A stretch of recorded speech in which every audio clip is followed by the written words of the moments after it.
Welcome back, boils and ghouls. Don't worry, you're not lost, you're just off the beaten track. Remember, if you enjoy these videos, please like, comment, share, and Hulk smash that subscribe button. Tonight we're going to be talking about one of the most criminally underrated comics of all time, American Flagg. Before we go any further, I do want to warn you, these comics contain adult material. There's no direct nudity or actual profanity, but it is plenty implied and it can get colorful if you've got young ones around. Now that we've got that out of the way though, let's talk about exactly why I'm doing an episode on American Flagg. Firstly, with a story that could have been extraordinarily heavy with preachy social agendas and political propaganda, I think it is extremely interesting that Howard Chaykin chose to instead remain firmly tongue-in-cheek, wholly devoted to comedic brevity throughout. This isn't to say I think the book is vapid or doesn't have anything to say, far from it. In fact, I don't think people fully appreciate the level of intricacy with which Chaykin crafted the corporate universe of American Flagg or its cast of reprehensible denizens. The risque and more outlandish elements of the story at times distract people from the lush amount of layering present in the writing and the storytelling of American Flagg. While I always considered this kind of attention to detail and the corresponding demand on a reader's part to really pay attention and dissect every panel as one of the title's greatest strengths, apparently not everyone agrees with me.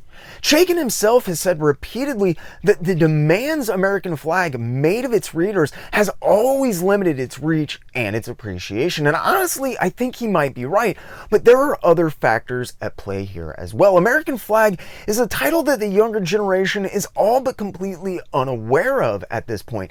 There's still a lot of kids from the 80s that bought issues of American Flagg that never actually took the time to read it.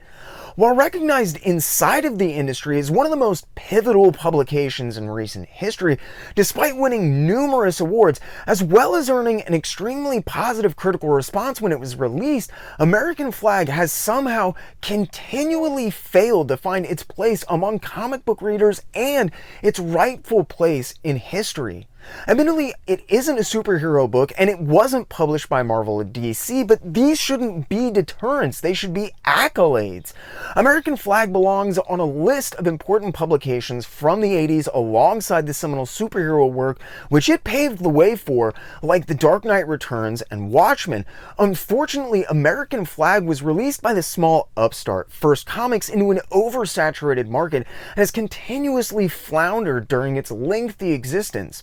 With this in mind, I thought we would check out issue 1, talk just a little bit about American Flagg in general, and as always, I'll share some interesting bits of trivia and historical information along the way. So let's hop on over to the table and check out issue 1 of American Flagg.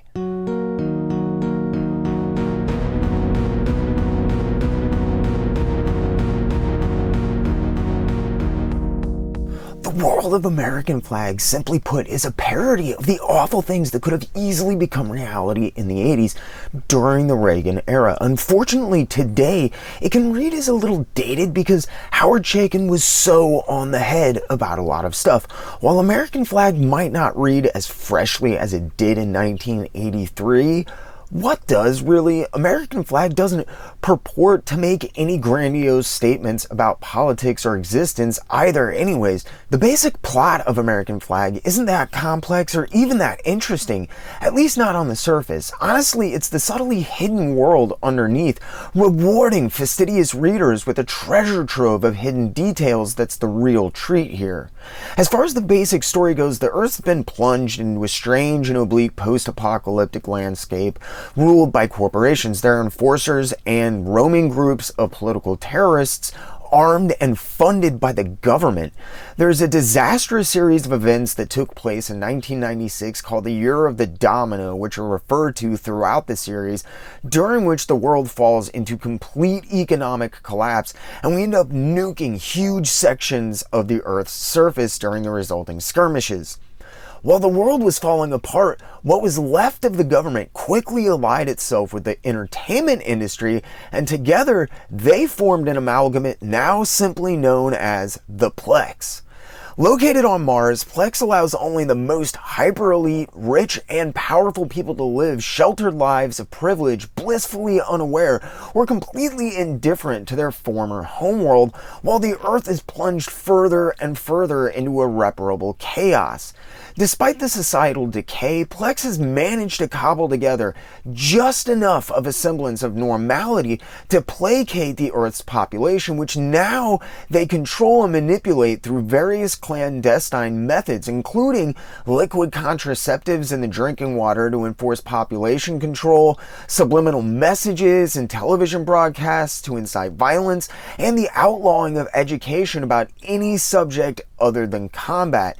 Major cities, as well as most vestiges of civilized society, have crumbled, and the smoking rubble of what's left encases a battle-scarred landscape and embittered population. A great deal of what we see in American Flagg takes place in or around corporately controlled megastructures called Plex malls. These Plex malls encircle or lay directly on the outskirts or the remnants of major U.S. cities, which have been plunged into almost complete anarchy by this point.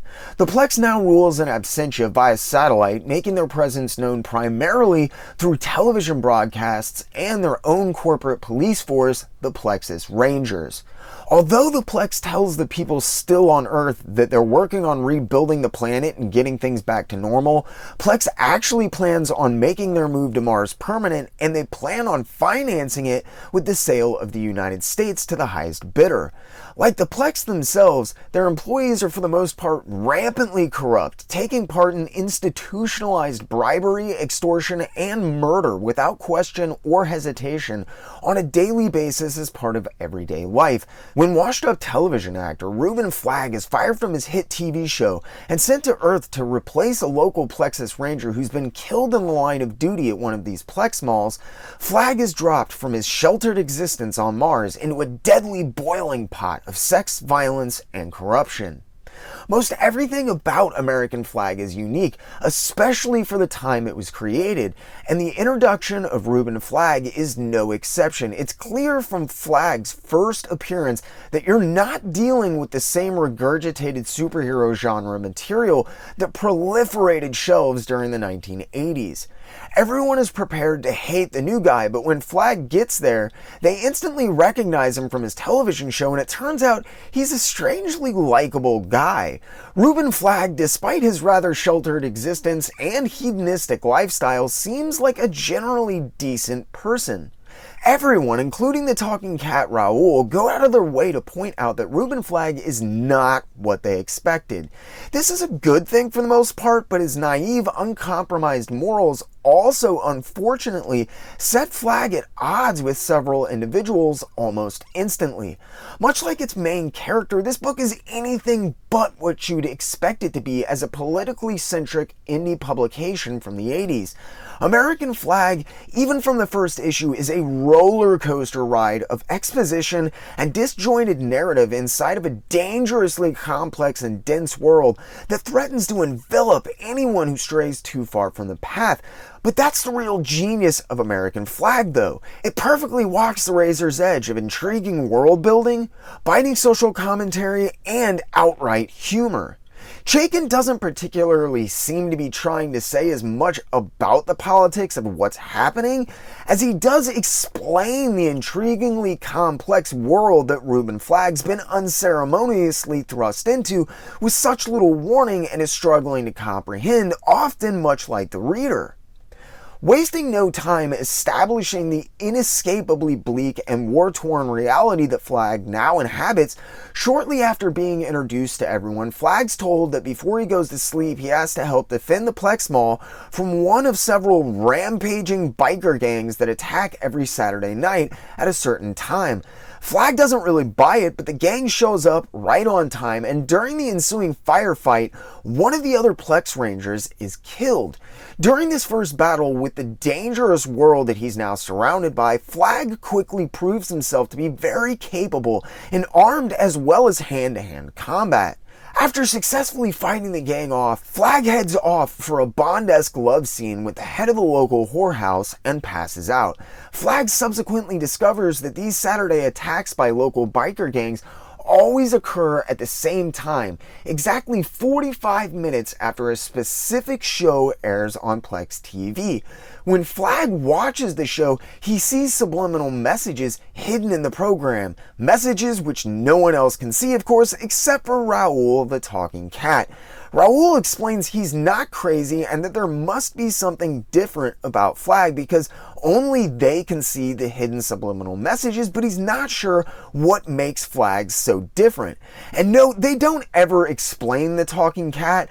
Raoul is essentially a totally normal house cat, except that he possesses a much higher level of intelligence, and obviously he can talk.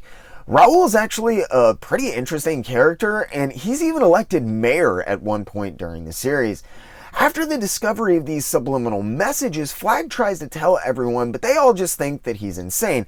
Flagg's corrupt partner keeps insisting that if they take the show off the air, people will riot even worse than they normally do, while Flagg argues that it can't be worse than getting attacked by these rampaging biker gangs every week. The rebellious daughter of his hateful partner, who is one walking, talking daddy issue and will seemingly do anything to tick off her father, helps Flagg discover a legal way to shut off the broadcast, as well as a show with no subliminal messages to replace it with. The only catch is someone has to physically climb onto the broadcast antenna to replace the signal, and the antenna is floating several thousand feet in the air. Flagg, of course, decides that the signal has to be shut off and that he has to do it himself. He manages to override the infected signal with a new show after climbing onto this floating broadcast tower. I think it's cool because when we do see Flagg do something that's basically heroic, all of his thought bubbles talk about how scared he is to be up on this floating tower and how he doesn't want to die. It's the same thing with the biker gang assault earlier. It's simply self-preservation. But the longer Reuben Flagg is exposed to this kind of stuff, the more he begins to fight back and become shaped and hardened by it into some semblance of a truly heroic character. It's not the kind of internal dialogue I think a lot of people were used to reading in comics, and while this more humanistic approach to characters and storytelling would become industry standard within a decade or two, American Flagg suffered from being one of the first books to present its titular hero in such an unheroic light, if you can even really actually call Reuben Flagg a hero.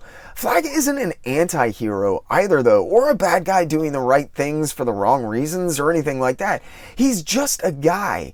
He's a guy with problems and weaknesses and fears like everyone. Even now, it's a fairly radical concept for a book, and I'm not entirely convinced people were ready to accept a character like this when American Flagg debuted in 1983. Reuben Flagg does heroic stuff sometimes, but he's not a hero in any real sense of the word that I would associate with comic books. He does shut off the broadcast with the subliminal messages in this first issue, but it feels like that he's motivated mostly by not wanting to get shot by insane biker gangs hopped up on post-hypnotic suggestions, not the greater good of mankind. It's a small distinction, I suppose, but an important one when it comes to this series, in my opinion. After successfully shutting down the broadcast, Flagg heads back to the Plex Mall to wait for the biker gang to attack, who of course never shows up. After the biker gang fails to attack the Plex Mall like clockwork as they have for years, Flagg knows he's not crazy. Now his eyes truly open to the world around him, he begins to see more and more of the Plex's plots and plans, and the journey of Reuben Flagg's metamorphosis is truly begun. Like I said, it's not the most complex or wildly original sounding plot, but if you read this series, the real treat is the characters and the world that they inhabit. The art is totally in service of this, and there are so many hidden jokes and small details that will give you further insight into the characters and their world. It is insane. Chaykin really did an absolutely amazing job with this series in the beginning, and I'm always bummed when people take it at face value and write it off because of the language or the portrayal of women or violence or whatever, because American Flagg is intended as a work of satire and should be read as such. let's hop up from the table and we'll talk a little bit more about the turbulent and changing face of independent comics in 1983 that resulted in the unique experiment that stands as Howard Chaykin's opus, American Flagg, a book transcendent of genre and is equally visually dense and visceral as it is deftly drafted and skillfully penned, all by Chaykin, who never fails to grasp the comedy in any given situation and manages all of this without breaking the carefully constructed facade of American Flagg's seemingly stern style. American Flagg grows and unfolds brilliantly over the next 11 issues as Flagg is exposed to more and more graft corruption and senseless violence, eventually being driven to really try and do something about it. I'm not even going to begin to ruin the rest of the story because it really is a must read if this first issue or the plot even sounds the least bit interesting. While Chaykin did write most of the rest of the series, he was working on other stuff after issue 12 and it feels like he was distracted to say the least. I think that it was his singular omnipresence in nearly every facet of these first 12 issues from start to finish that make them so interesting and intensely focused as a work of visual storytelling. Chaykin has stated that he didn't even have an assistant because he didn't understand exactly what they did and he refused to pay someone for it. So everything about American Flagg was basically done by Howard Chaykin apart from the lettering, which was done by another guy. The art is way above and beyond what you usually saw, even in the best publications from the big boys like Marvel and DC in 1983, and there was no one watching over Howard Chaykin's shoulder, no one making him do this stuff. There wasn't anyone telling him to use expensive duo shade board at his own cost to help American Flagg stand out, or to cram hidden jokes and details into every panel that he possibly could. Chaykin was instead simply driven by an urge to tell his story his way, and he refused to compromise on the quality of it at any turn. At points this is a double-edged sword. The world of American Flagg is dangerously dense. There's an almost Anthony Burgess Clockwork Orange-like usage of slang and verbiage, and if you think about it too hard or you take it too seriously, it can get confusing. Chaykin claims this is because American Flagg is intended and written as parody. Convexly, though, you have to take the story with some amount of seriousness simply in order to glimpse the innumerable hidden bits of information visually littered throughout American Flagg. And obviously, Howard Chaykin intended readers to be able to return to the work for repeated readings on this very basis. Chaykin also spends an intentionally and at times tryingly small amount of time fleshing out the ideas presented, instead preferring to allow them to germinate in the reader's imagination from repeated organic occurrences throughout interweaving stories and plots. Unlike A Clockwork Orange, there is no dictionary of slang in the back of American Flagg. Howard Chaykin instead expected the reader to make their own assertions about the meaning of the words and the characters and the world of American Flagg as well. Usually in comics, you get a very one-dimensional, stereotypical, stiff-jawed do-gooder in the vein of a traditional superhero, or you get the ambivalent anti-hero like Judge Dredd, the voice of what passes for reason in the midst of chaos. And while he might sound like his world bears more than a slight resemblance to Dredd's, Reuben Flagg is none of these things. He's the antithesis of what people think he's going to be, especially the reader. He's constantly growing and evolving as a character. His perception of the world and the people in it are constantly changing and informing his actions and his beliefs. While he's still the same character, Reuben Flagg truly evolves over the course of American Flagg, and it is infinitely refreshing to read something so different than the usual fodder that we're presented with. Flagg starts off as a naive, sheltered ex-movie star and evolves into a true man of action shaped and hardened by the rampant corruption and violence that he's surrounded by. As I mentioned before, Howard Chaykin has stated in interviews repeatedly that he didn't have an assistant, was doing the story and art basically alone. While this tremendous workload would eventually prove too much for Chaykin, who disastrously left the series in other people's hands after the 12th issue because of it, it's also probably the main reason the voice and the style of American Flagg is so unique and original. It's basically one man's vision from start to finish, and you don't see that often. I think it was Chaykin's sole involvement with the better part of the book that allowed Flagg to evolve so complexly and yet organically at the same time. There wasn't a new writer who jumped on the series and wanted to try their own thing on the book. There wasn't a new artist who wanted to shake the look of things up, at least not yet. In these original 12 issues, Chaykin painstakingly lays out every detail of a world that he's designed down to the last bolt in his brain to the reader, both visually and with the story. Chaykin has stated in interviews that he personally held himself to a rigidly high standard when it came to the art and writing on American Flagg, despite or perhaps because of the fact no one else was. I think that the truth in this statement can be seen in every little hidden message and in-joke throughout American Flagg, all of which add something to the story or build the universe, and none of which are needless tossaways. While many creators spend their entire lives fighting for the level of control and freedom that Howard Chaykin enjoyed on American Flagg, few of them are prepared for the workload that comes with it. Howard Chaykin unfortunately proved no exception to this either. The workload eventually just burnt him out. He wanted to work on other stuff, but American Flagg took up all of his time, which would lead to his eventual departure from the series in varying degrees after the 12th issue. The art in these early American Flagg issues is absolutely fantastic in my opinion. I've always been a big fan of duo shade, and it's used to wonderful effect here. The imagery is filled with all types of crazy details, and it just seems like about any panel you look at, there's some little joke or detail layered in there that casual readers are never going to catch, and even some astute readers will miss on the first pass or two. This attention to detail, teamed with the intensely original storytelling, make American Flagg one of the most interesting comics that I have ever read.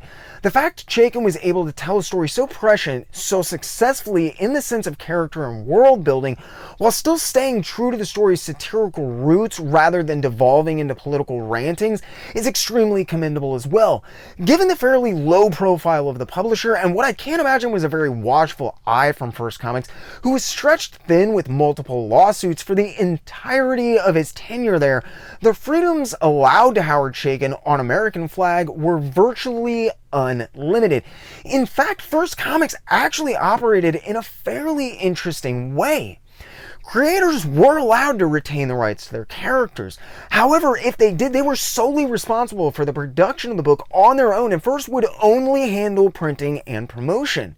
Chaykin was basically plotting, scripting, penciling, inking, coloring, and laying out American Flagg on his own, with the only other person who really worked on the series handling the lettering. With no assistant and no publisher to fall back on, American Flagg really was the work of Howard Chaykin all on his lonesome.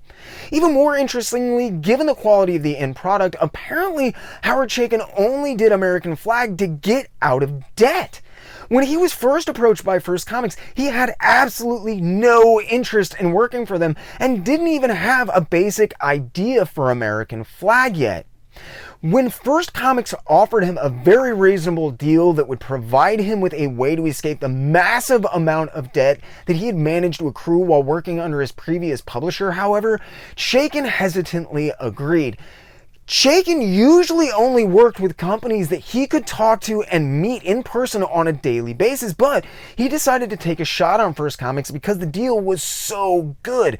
Essentially working for the paycheck alone, having to come up with the plot and the pitch specifically for First Comics after deciding to work with them, I feel it speaks volumes about Howard Chaykin and his dedication to the craft when you examine the extremely high standards he held himself to artistically and story-wise. Ironically, Chaykin still says that he has no idea why the series was offered him in the first place or why the offer was such a good one, postulating that it was likely because he happened to get along really well with everyone involved.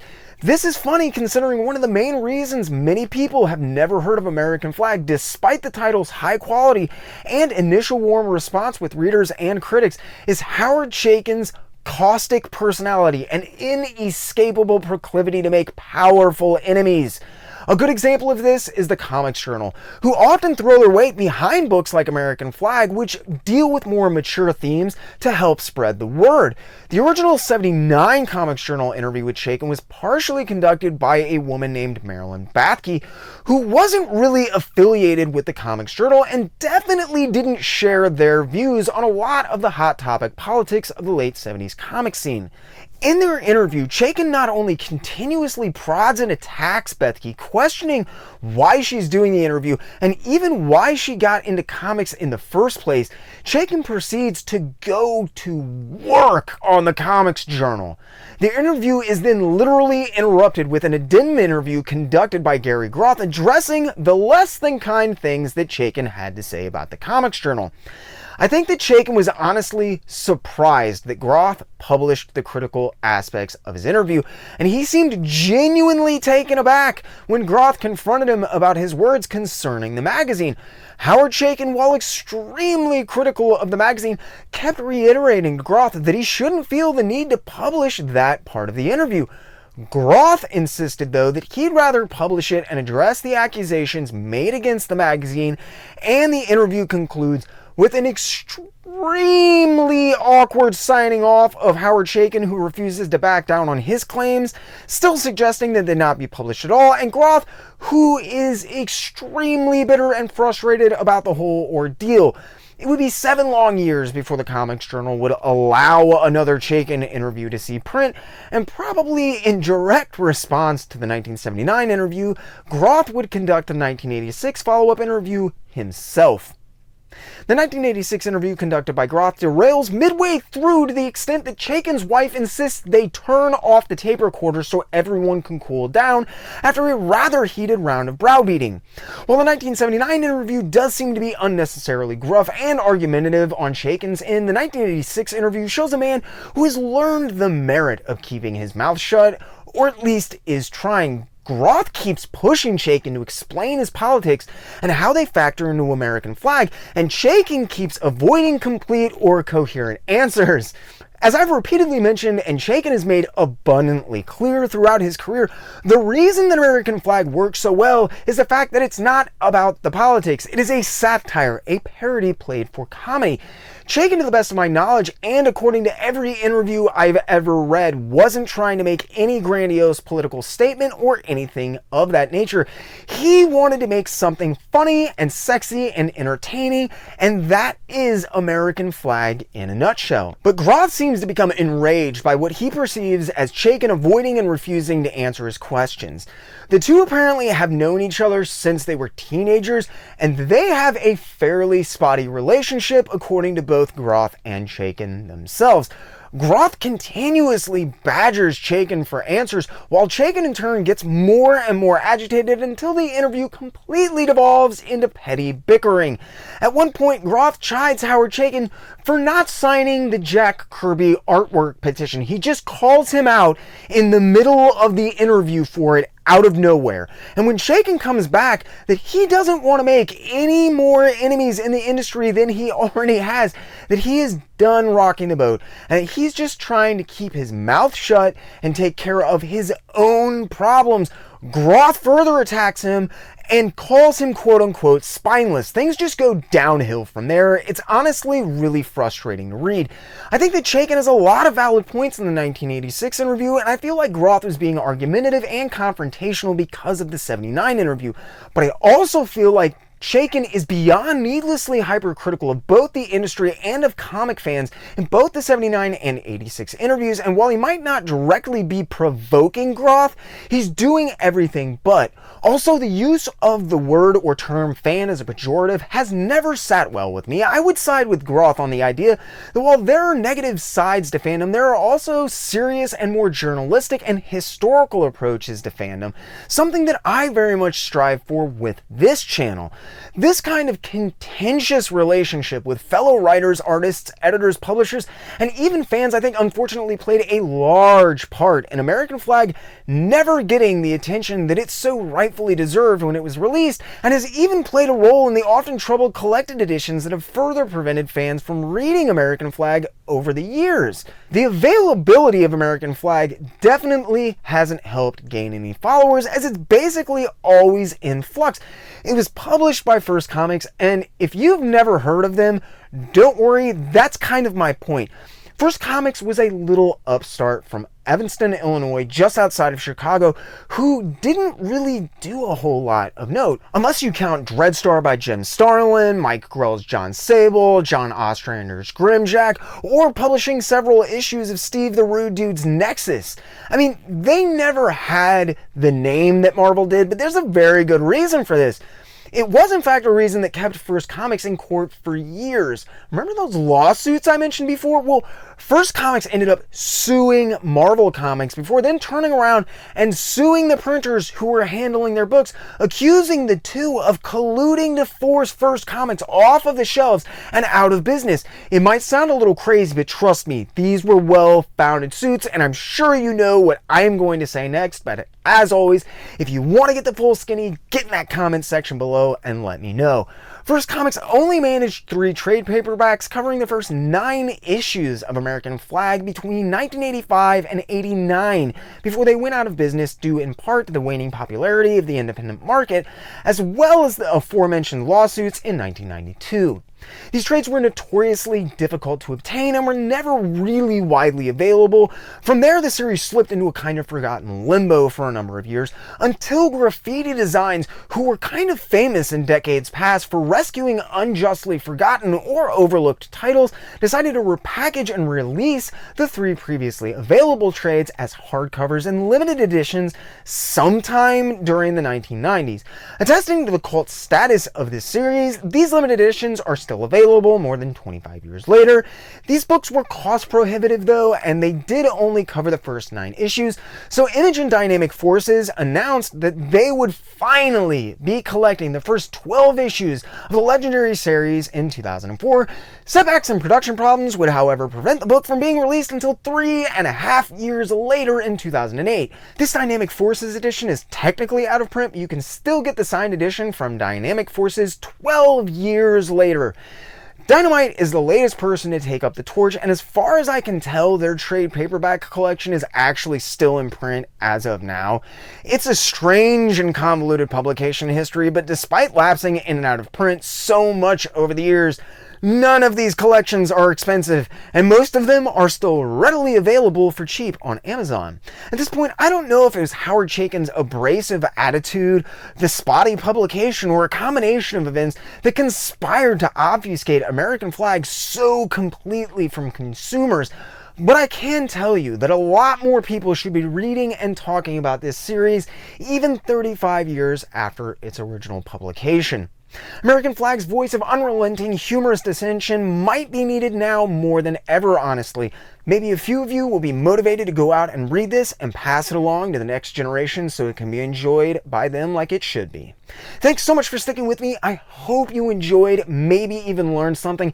As always, links to my digitally available sources as well as further reading can be found in the description below. If you liked what you saw, do me a favor and hit that like button. If you really liked what you saw, Hulk smash that subscribe button. If you do that, make sure you ding the little notification bell to keep up with all the videos I'm dropping all the time. It's just crazy how much stuff I'm getting out. Like one thing a week. Ooh. If you enjoyed this video, you have any questions about this video, or you have a suggestion for an episode you'd like to see, think about getting in the comment section below. Not only does it really help out the channel when you guys leave a comment, but I love talking to you all, and I have done, and in fact, I'm working on a few amazing videos from viewer suggestions. So thanks again for sticking with me. I really hope you enjoyed, and as always, I really, truly, and honestly ask only 2 things. Keep hitting those local shops, and keep reading comics.